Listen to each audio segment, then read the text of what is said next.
In episode 2, Joe is very excited because he set up his first date with Beck, and while he's been wrong before, more specifically his ex-girlfriend Candace, who he's planning on telling Beck about maybe one day. There were a ton of red flags with that one and it didn't pan out. But with Beck, he's hopeful, and he decides before the date he'll go to her apartment and stalk her. And as he peers through the window, he sees that she's trying on old clothes because she's broke, but she's not too broke where she can't afford a new iPhone. Luckily for Joe, however, her phone is backed up by the cloud, so he still has access to all of her text messages and emails and whatnot. After Beck sets up her new phone, she's leaving the apartment and she's calling Benjy, which upsets Joe because he thought he took care of that. But Beck is worried about Benjy because she hasn't heard from him in a couple days. So Joe realizes this is going to be a little bit more work. But she goes to class and he goes to work, where the next day they're going to be having this big Stephen King book release and he needs to get ready for it. But before he does, he heads downstairs where Benjy is waiting for him. And he gives Benjy an everything bagel, but Benjy starts complaining about his gluten allergy. He makes a comment that his diet is so restricted that even one peanut could kill him. But Joe pulls out a bag of drugs and says, "Is your diet so restricted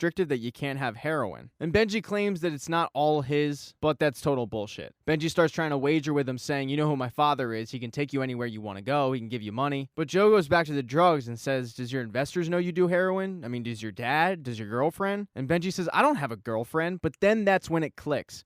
"Hey, I know you. You were in the cab with Beck. Your name's Joe." And that's when Joe realizes he might have an issue. And Benjy can't believe that all of this is about Guinevere Beck. But the big issue that Joe is having is that when he got him into the cage, he really didn't know what he was planning on doing with him. So while Joe's trying to figure out the whole Benjy angle of this, he does shoot Beck an email saying, "Hey, are we still good for tonight?" And she confirms, "Yep, we're good to go." So they go on their first date. It's really just a walk with coffee, and it's seeming to go great until it's cut short when Beck gets a phone call about Benjy. And Joe pretends to be an understanding guy. Secretly, he's kind of annoyed. So at this point, he wants to know more about Benjy and why Beck can't leave this guy alone. So he goes back to the bookstore and starts quizzing him about books he likes and other things he likes. And then he notices that Benjy isn't looking too good, and Benjy says, "Yeah, you stole my stash." So Benjy just admitted that the drugs were in fact his. So Joe decides to make a wager with him, and he gives him one hit of drugs for the password to his phone. And since Benjy's an addict, he gives up that password pretty quickly just to get a hit. As soon as he does the drugs, he passes out, and that's when Joe comes in and stages a photo and sends it to Beck so that A, she would stop worrying about him, and B, maybe she would not be interested in him anymore. And Beck gets the text while she's out with her friends, discussing how she has to go on this date with the professor that she doesn't want to go on a date with. And some of the friends are split. Some of them think, "Yeah, just go ahead and fuck your professor for the A," and the other ones are saying, "No, that's disgusting, you should report him." But either way, Beck is going to end up going on this date. So Beck heads off to the date with her professor. And Joe also needs to get to that date because he wants to keep tabs on her, and before he does, Benjy, who is sobered up at this point, tells him, "You don't really know her like I do. Guaranteed she's going to wear red lipstick and she's going to go into that bar and work that professor for that A."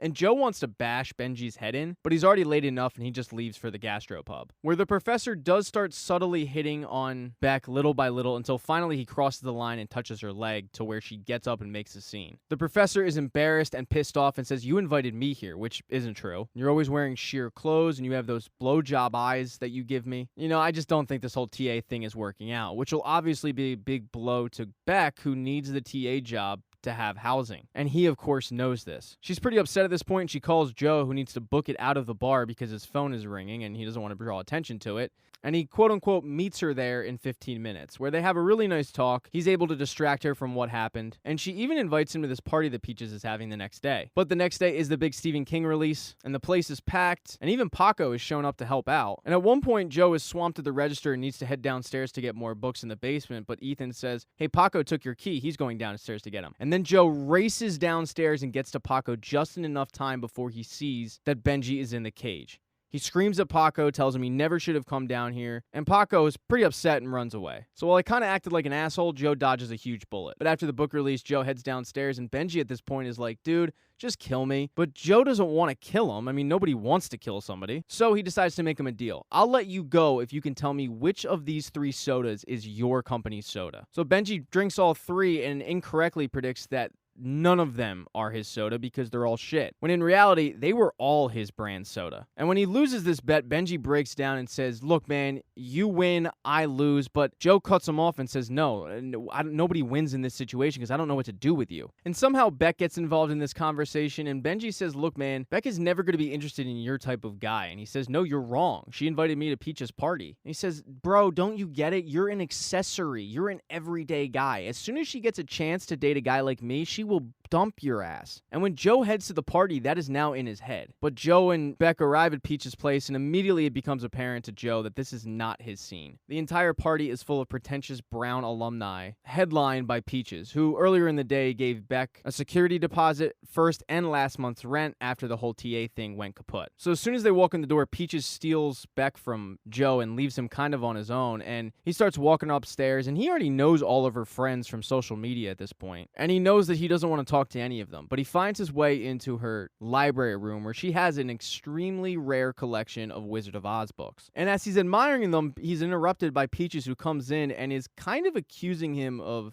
being shady. She finds it very interesting that they met at a bookstore and he just happened to be in the right place at the right time the next day to save her on a train platform. So while she doesn't come out and say it, Peaches is very skeptical of Joe. To make matters worse, when Joe heads downstairs, he sees that Peaches has introduced Beck to a new guy and Beck is all over him. So Joe heads up to a balcony where Beck ends up finding him there, and he admits to her that this really isn't his scene, and she also admits that, yeah, she thinks she's gonna have fun every time they have these Brown alumni meetups, but she never really does. And he says, you know, when you're not given everything in life like most of these people here, you have to fight for things. You have to show people your teeth sometimes. And then she says the one thing that no guy wants to hear. I'm glad we're friends. At this point, though, it's time for them both to leave the party, and as they are, a girl comes over to Joe, and she was friends with Joe's ex-girlfriend, Candace. Joe says, yeah, you know, it's unfortunate. I thought we had a good thing going, but apparently she wanted to be with another guy in Rome. And the girl says, yeah, it's just so weird how quickly she packed up and left. And lucky for Joe, Beck steps in and says, you know, I think it's time to go. My Uber's here. But it was definitely a weird conversation. When Joe gets home that night, Paco is once again outside because his mother and Ron are once again fighting, and he apologizes to Paco because he doesn't want to yell at the kid. He got yelled at enough by Mr. Mooney growing up, the guy who owned the bookstore. And as a peace offering, he gives them the Wizard of Oz book that he stole from Peach's library. And he even tells him a place to hide it so that Ron can't ruin it for him. The next day, Beck heads to her teacher's office to see if he would reconsider giving her back her TA spot, but he says, no, I can't. And not only that, but since it's midterm, I can't even suggest you for anybody else. And that's when Beck has to, quote, show her teeth. She turns around and says, I didn't want to do this, but I have 7 names of 7 other women who say you sexually harassed them. The teacher tries to call her bluff, but she says, look, if you want to call my bluff, that's fine, but I'm not bluffing, so the ball's in your court. So while Beck was strong-arming her professor into giving her back her full-time TA spot, Joe wakes up and realizes that he has left Benjy way too long by himself. He races over to the bookstore, and Benjy is really pissed off, but he's also broken down. He says, look, man, I know your darkest secret at this point. If you go to my house, there's a flash drive, and then you'll have my darkest secret. And sure enough, Joe does that, and he finds a flash drive with a video on it of a fraternity hazing going very wrong, where Benjy hazed this kid way too hard, and the kid ended up dying. Now, because Benjy has powerful parents, the parents made the situation go away, but Benjy has this tape, and now Joe has this tape. So as Joe plans his next move, he heads back to work, where Beck meets him there and thanks him for the advice because she was able to get her TA spot back.